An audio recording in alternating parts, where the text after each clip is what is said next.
Yeah, I don't know what they wanted. Like, come on, I'm on free items with Hull Breaker, bro. 380 AD and I just eaten Renekton resources, so... Welcome guys, xblademojo here. Today I'm gonna teach you a lot about the top lane in 25 minutes only. So stay with me because people are paying me to teach them this kind of stuff. That will include cheater recalls and jungle tracking, trading and level 2 prio, roam timers and efficient resets, how to split push and impact the game, dancing with the pressure, and so much more. Matchup versus Renekton as a Trundle, and the elo is Diamond 3. I got some kind of inspiration to actually record something funny, which I will explain you in a moment, but first let's start with the laning. So number one thing that I'm really always trying to do is to attack the wave more than the opponent, because this way I will ensure I get level 2 before him. So that's number one thing. And when he's busy with getting the last hit, that's when I would like to contest him. As well, I have bone plating in my runes, so I made sure I will look and be really eager to fight him when I had it on. So as you see, whenever he wants the last hit, I'm contesting. And like, he doesn't have 103 AD as I have, right? We get level 2, first minion of the second wave, and now watch. Now, because I'm stronger, I will look to zone the guy from the XP. When at the same time, I'm getting the XP, right? So it's like both of us doesn't get gold, but one of us gets the XP. So that's the thought process. Enemy jungler as well started bot lane this game because Renekton didn't leash this game. So now I connected the wave second with the third. I will crash it into the enemy turret, and that will save me from the potential gank from the Bel'Veth.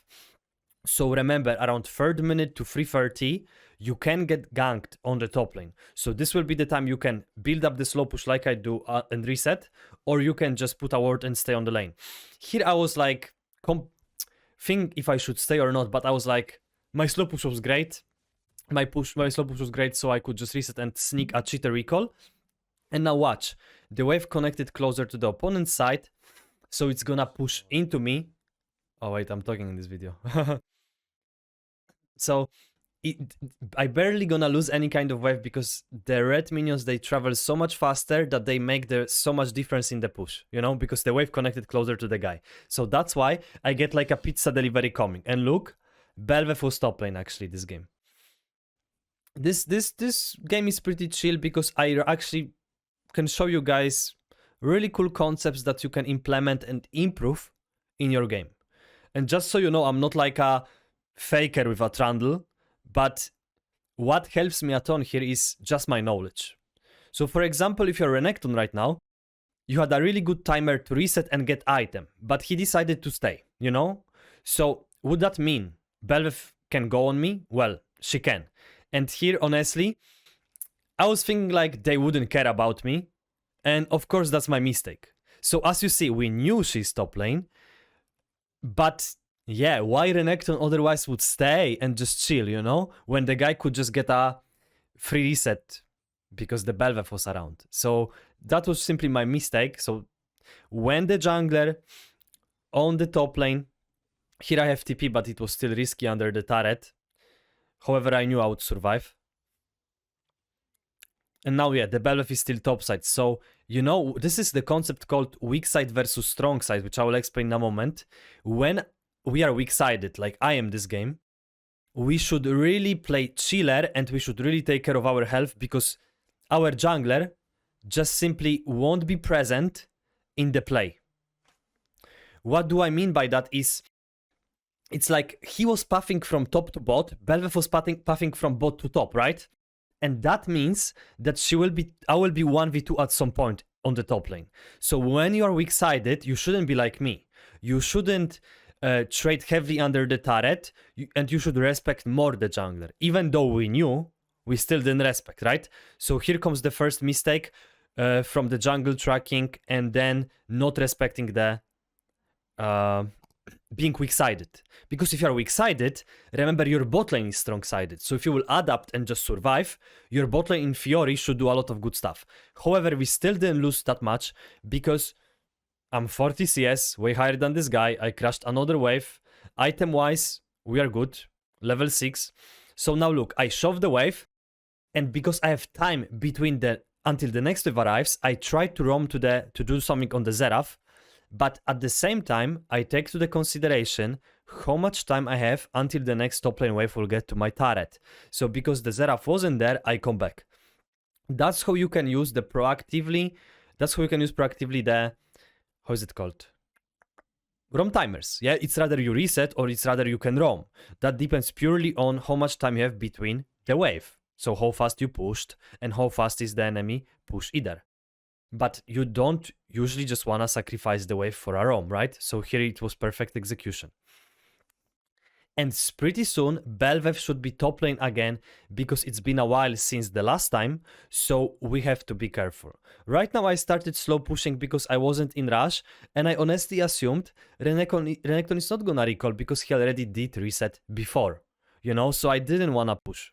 And remember, when you build up the slow push, you build usually the slow push, the bigger wave, to make you stronger, to have more minions around you, so when they contest you, or even 1v2 they contest you, the wave will be your best friend to actually win 1-for-1 or even 1-for-2, right?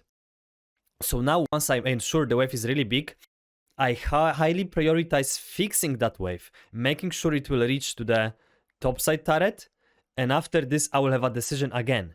Do I wanna reset because I could, or am I just gonna stay? Depending on how much prior I can do here. So for example, as you see, I could at the same time reset, but I tried to get more out of the laning. Now I expanded a little bit of the Fog of War. The fights are gonna be quite weird. You will see my ultimates aren't the greatest, but I'm not afraid to show you. Here he contests me, but it's like okay because I have good items, pretty strong, and his big mistake was that he ulted before me, because you wanna ult after him, because the more health they got, the more you will drain out of them, if I'm not wrong. Unless it's only about armor and magic resist, but that's what I was waiting for, basically.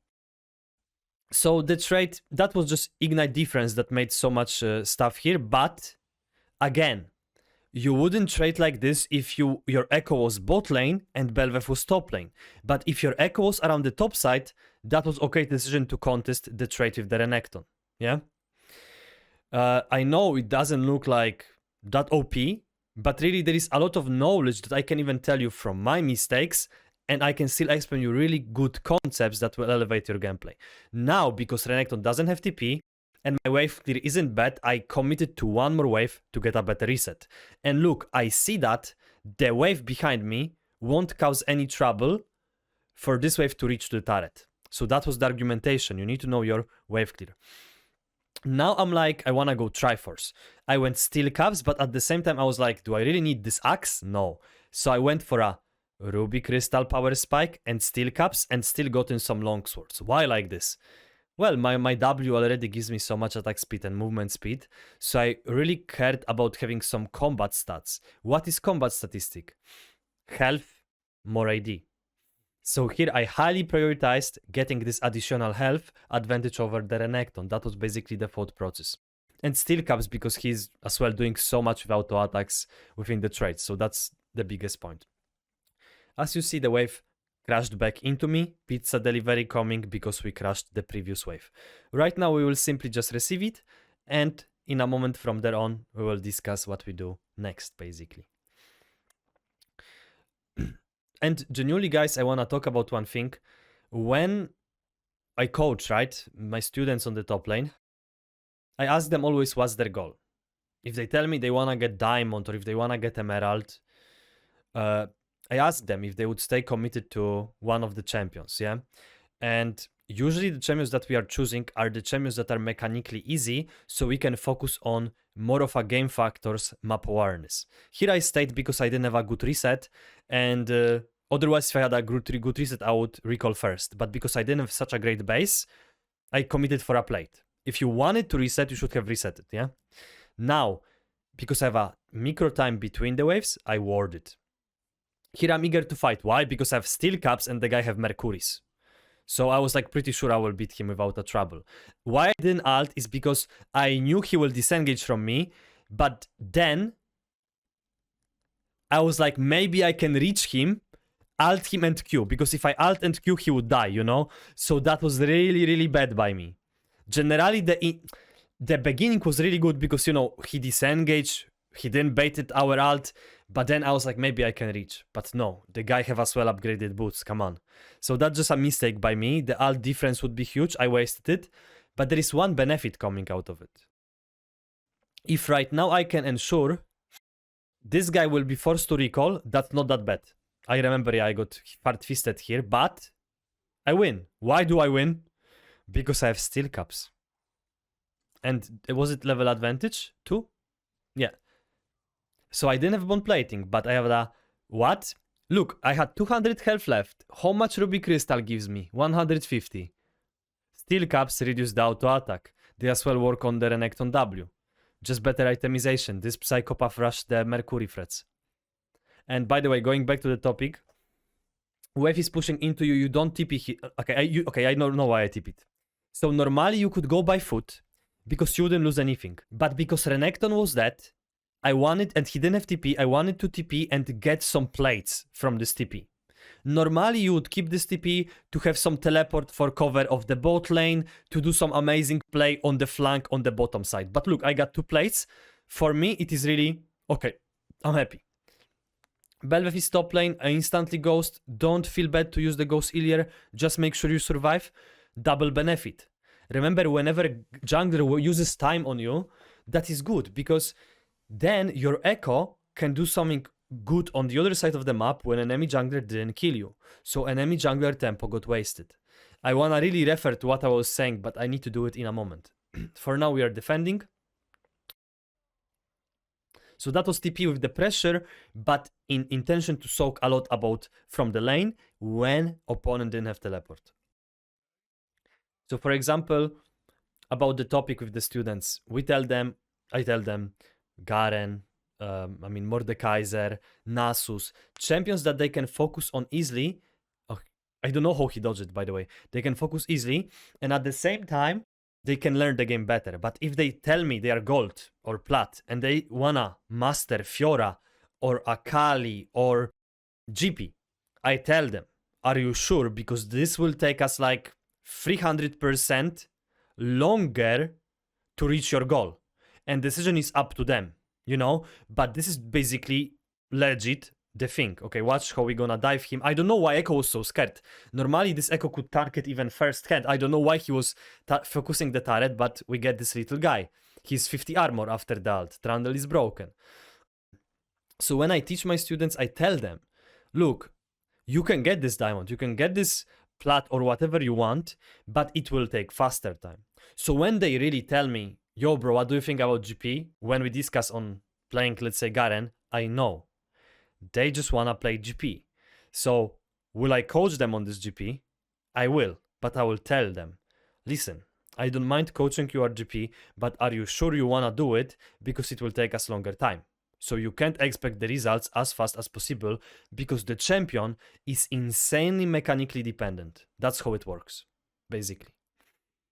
Okay, now I got in the top lane turret, and because Orianna died, I go to catch the mid wave. After the mid wave, I will need to go back and catch the top lane wave, and then in 40 seconds there is gonna be dragon. So now we start with the map movement, how to move on the map. Look, I stayed on the mid only for so long that I could still make it in time to get the top wave. And here I ditched the echo. I didn't care if he dies or not. I just wanted to catch my wave, which was barely any kind of wave. So, but I'm happy that this guy survived. Right now, in 20 seconds, my team will have a dragon. So I will build up the pressure around the top side. I know I don't have TP. In the Fiori, you should be on the side that is further away from the objective when you have teleport. But right now, I think I will do something cringe. I will do something cringe, bro. I knew he doesn't have V, but again, I couldn't reach him. Did he flash? No. Okay, now, the dragon is up, but I know, why is he staying like this? Belveth is coming. This guy wouldn't stay like this and like dance around with such a low health, you know, if Belveth wasn't coming. If I didn't use ult, I could genuinely wait here and try to limit test 1v2, which I'm pretty sure I will success. on the Triforce power spike and my level advantage. I'm as well 140 CS. So my ult usage, turbo cringe, because otherwise I would have 1v2 angle. After this wave, I won't commit any further to the top lane because I don't know where is the Belvev, I don't know where is the Xerath. So always when you're splitting, you wanna decide on what is the, where are the opponents to make the best decision coming out of the map. Right now, Belvev was bot lane, I know, but even if I push this top side, it will take me a while, so I was like, okay, I will just do Herald. Yeah? And after the Herald, I will go back top lane. What would be other potentially thing? I could go mid and push one more mid wave to implement the pressure, even rotate to the dragon for a second, but my team is winning so much that it wasn't so important because they do well without me. You understand? If it was a really even situation, we could use this ROM timer from the top to go to your team to make sure they win 5v4 fight. Renekton here is giga angry. Look who I'm eating him, bro. And as well, why I'm playing Trundle is because I wanted to show you guys, you really don't need to be insanely talented if you have a good champion and good macro game. You know? And this Renekton is just being eaten alive, some top lane main. I mean, I was top lane main for 7 years before when I started League of Legends, but it's like easier champions doesn't mean you are worse. It's just easier to implement the concepts. Now the team is fighting on the bot side, and I know I have the Herald, but I wanted to keep this Herald for a bit later because I have no mana, I have a lot of gold. I wanted to use it on the bot side so my team could play around the Nashor timer right now, you know? Because there are so many people on the bot lane and I have TP. Okay, when you have TP, you wanna make sure that you see what's going on just in case if you will need to TP and change the game to your favor.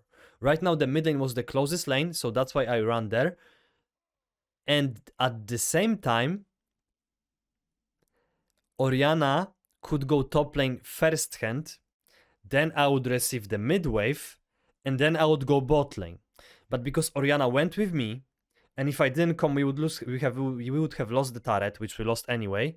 I still went top lane to try to defend it. We killed this guy in the end. I just knew if I let Ezreal do it, we would lose the turret. We lost it anyway, but now. So basically I tried to fill the rotation in the best way possible, which didn't work, but we got the kill and we didn't lose much. Orianna goes mid lane now. We go bot lane.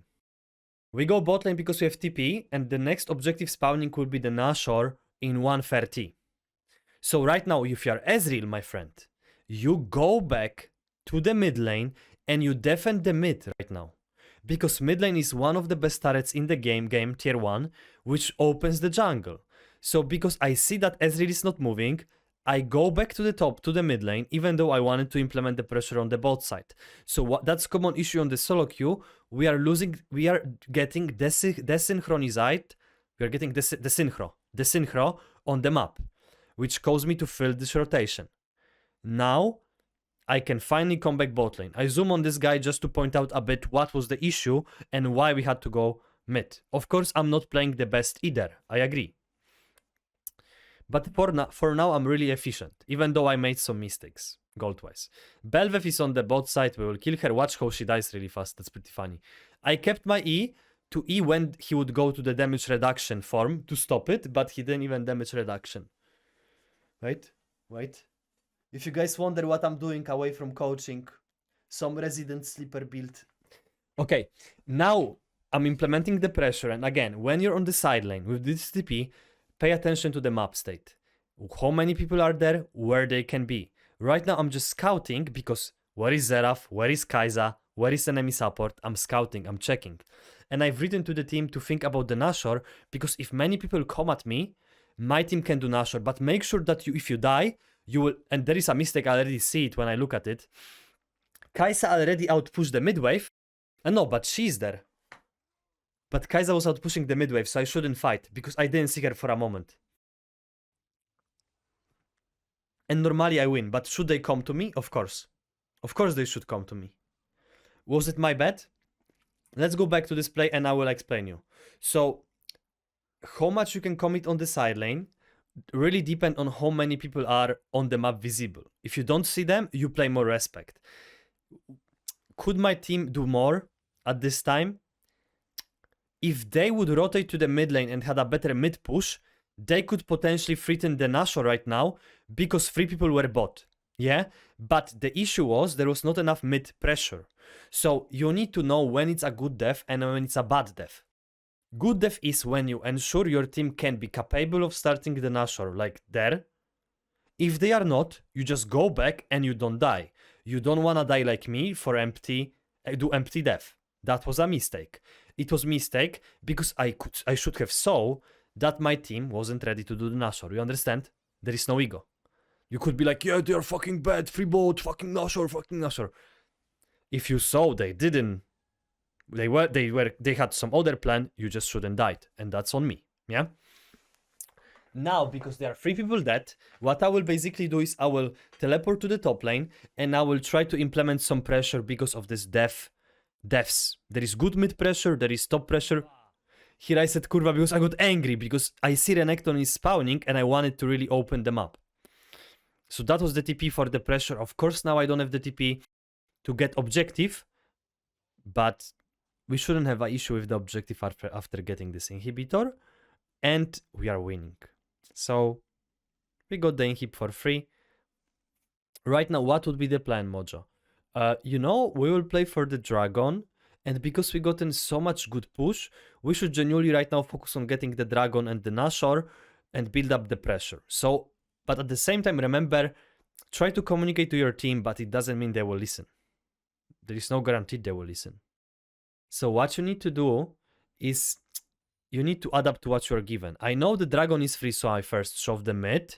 After I shove the mid, I make efficient rotation. I play 80% minimap right now. So I'm making sure this is all fine. Is he dying? Yeah, he dies. And look, Belveth was busy pushing mid, but sadly here we died. I again did this cringe ult for the 3rd time. And at this point, I'm like, what should we do? Honestly, the 4 of us, the 4 of the teammates, should focus around getting the Nashor, where I would potentially split. Or we can even go as 5, when opponents would be busy with the push that we are creating. Right now, I don't want to stay grouped and be AFK, as you see. I left them, and I'm about to implement again mid pressure when they are busy on the bot lane. So I'm constantly, why I'm 210 CS is I'm constantly thinking, where can I do the pressure, while at the same time I'm connecting my decisions with where is my team and what can I do with rotations. So example here, just pressing E, trolling around, you know. Then look, top is pushing, bot is fighting, that means there is no one to catch the mid. It's like you are playing chess game right now, and the better you get at this chess game with a simple champion, a bit practice, you will really do a lot of chaos to those people. So here we just open the inhib. And normally right now we don't have to overforce the bot lane turret. We could just reset, get the Nashor, and then close the game because the top and the mid are pushing on its own. So it would be just a matter of finishing. So let's say if they get this inhib, they reset, we do Nashor, then we just buff the waves, game is over, thank you. What will happen if I remember well, they will just die here. As well, guys, if you wanna watch some more top lane videos in depth, go to my Patreon. I have like 200 videos to upload still, because it was a longer ago. I didn't upload for a long time, but there are still plenty of the top lane videos, and for a really cheap price. So you definitely wouldn't regret it. And look, they just died 4. Oh my god, broski.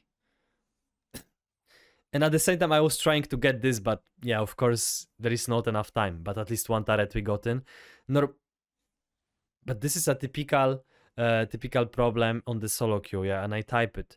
It's people get so much, but it's better that you get less, you reset, and get ready for the next play. Don't underestimate it, really, because that is one of the most common issues on the solo queue. They just want too much at the same time, you know? That's just the problem. So here, if I remember, watch. I don't know what they wanted. Like, come on, I'm on 3 items with Hull Breaker, bro. I have 380 AD and I just eaten Renekton resources, so that's just me on the Trundle. 230 CS, know your place. Look, the speed. Come on. Here she will kite me really hard. I die. My bad.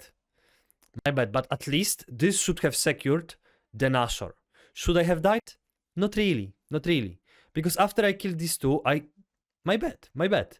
I could just go Nashor, finish them with them, finish the Nashor with them, or I could just reset and already slowly prepare the... I mean, I could just do Nashor with them or already prepare somewhere to be ready to give the buff of the Nashor to the wave. The at least plus of this play is that they gotten the Nashor, but we would gotten it anyway without me dying. So I call it my mistake. Shouldn't have died.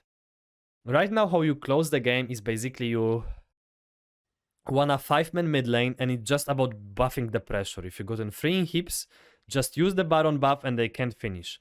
If they had a bot lane turret, it could be 4 people bot lane and 1 person on the other side of the map or lane to building the pressure to make them split. ITP to make them split knowing the bot is busy and the mid is about to implement the pressure. I run there, I dance, I baited them around a little bit, which they can't chase me.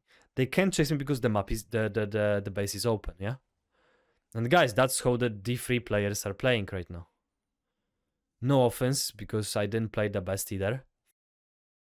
My team did it well too. It just, I wanted to show you and explain more what kind of thought process there was, and how you can do it in your games, yeah?